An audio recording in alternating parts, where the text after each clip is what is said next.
Chers frères et sœurs, la passion de notre Seigneur Jésus-Christ selon saint Marc. Dès le matin, les grands prêtres convoquaient le ancien et le scribe et tout le conseil suprême. Puis, après avoir ligoté Jésus, ils l'emmèneraient et le livraient à Pilate. Celui-ci interrogea: « Et toi, le roi des Juifs ?»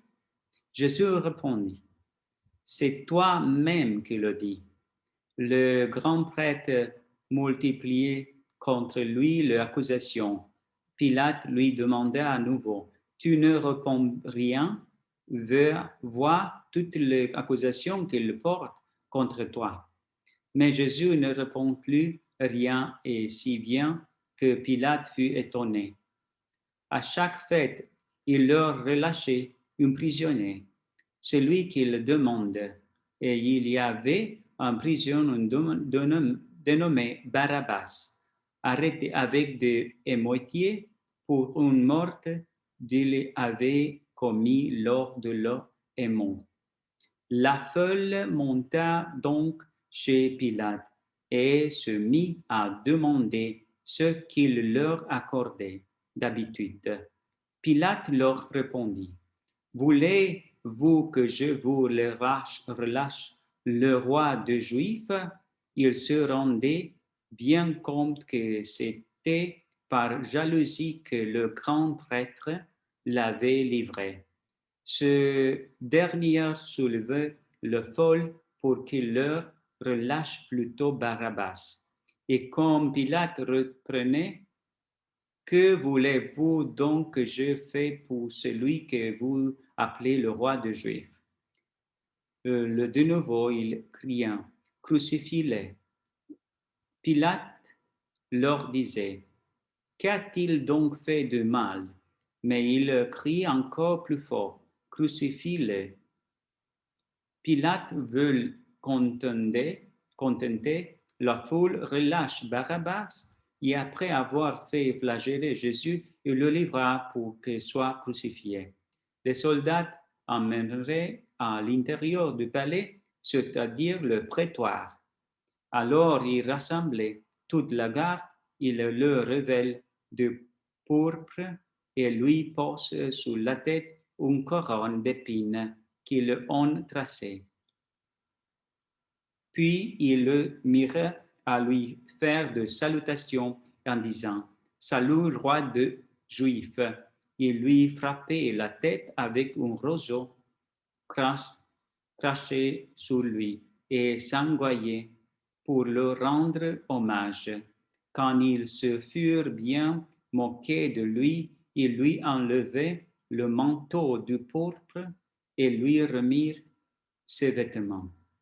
Puis de là, ils l'aimaient pour le crucifier et le réquisition pour porter sa croix. Un passant, Simon de Cyrène, le père de l'Alexandre de Rufus, qui revenait de chambre. Et il amenait Jésus en lieu du Golgotha, ce qui se traduit lieu du crâne, au calvaire. Il lui donnait du vin aromatisé de myrrhe, mais il ne prit pas. Alors il le crucifie, puis que se partage ce vêtement, et tirant au sort pour savoir la part de chacun. C'était la 3e heure, c'est-à-dire 9 heures du matin, lorsqu'on le crucifie. L'inscription indiquant le motif de sa condamnation portait ces mots: « Le roi des Juifs ». Avec lui, il crucifie 2 bandits, l'un à sa droite, l'autre à sa gauche. Les passants injuriaient en hochant la tête. Ils disaient: « Et toi qui détruis le sanctuaire et le rebâtis en 3 jours, sauve-toi toi-même, descends de la croix. » De même, le grand prêtre se moque de lui avec le scribe en disant entre eux: « Il en sauvé les autres et il ne peut pas se sauver lui-même. Qu'il descende maintenant de la croix le Christ, le roi d'Israël. Alors nous verrons et nous croirons. Même ceux qui étaient crucifiés avec lui l'insultaient. Quand arriva le sixième heure, c'est-à-dire midi, l'obscurité se fit sous toute la terre jusqu'à la neuvième heure. Et la neuvième heure, Jésus cria d'une autre voix forte, Eloi, Eloi, lema sabachthani, ce que veut dire, c'est traduit, mon Dieu, pourquoi m'as-tu abandonné? L'ayant entendu, quelqu'un de ceux qui étaient là disant, voilà qu'il appelle le prophète Élie. Lui, deux courut trempé en éponge dans une boisson de vinaigrette et l'a mis au bout d'un réseau et lui a donné à boire en disant, attendez, nous verrons bien si Élie vient le descendre de là. Mais Jésus, poussant un grand cri, expira. Ici, on fléchit le genou et on arrête un instant. Dans ce moment, restez en méditation, en silence, et méditez la mort de Jésus.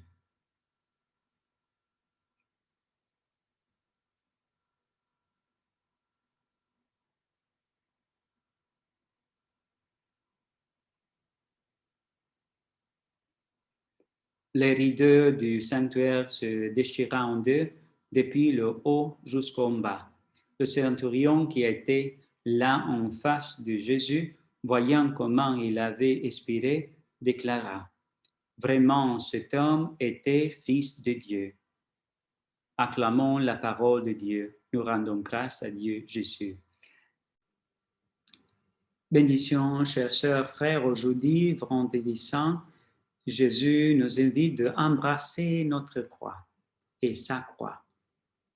Aujourd'hui, c'est la première, la unique journée que nous n'avons pas l'Eucharistie. Jésus est mort et nous devons mourir avec lui. Nous devons mourir à notre forme de regarder avec notre yeux, de parler avec notre bouche, de respirer et d'aimer. C'est temps de mourir à notre égoïsme et c'est temps de donner la vie de Jésus en nous. C'est un jour d'adoration à la croix que tu dois embrasser et moi aussi. Nous devons embrasser la croix parce qu'à travers la croix, il est arrivé la résurrection. Est-ce que tu es disponible d'embrasser à Jésus et de ne le faire de mauvaises choses encore? Est-ce que tu es disponible de mourir avec Jésus? Parce que si tu meurs aujourd'hui avec lui, demain tu peux ressusciter.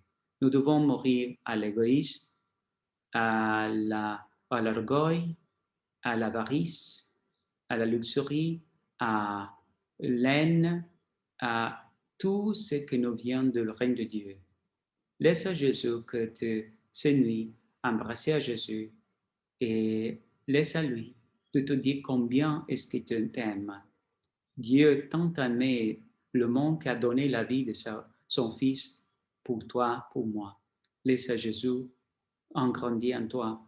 Laisse à Jésus tuer le péché et ressusciter dans l'amour de Dieu, dans la joie de Dieu, dans la paix de Dieu, dans la patience et la humbleté de Dieu. Amen.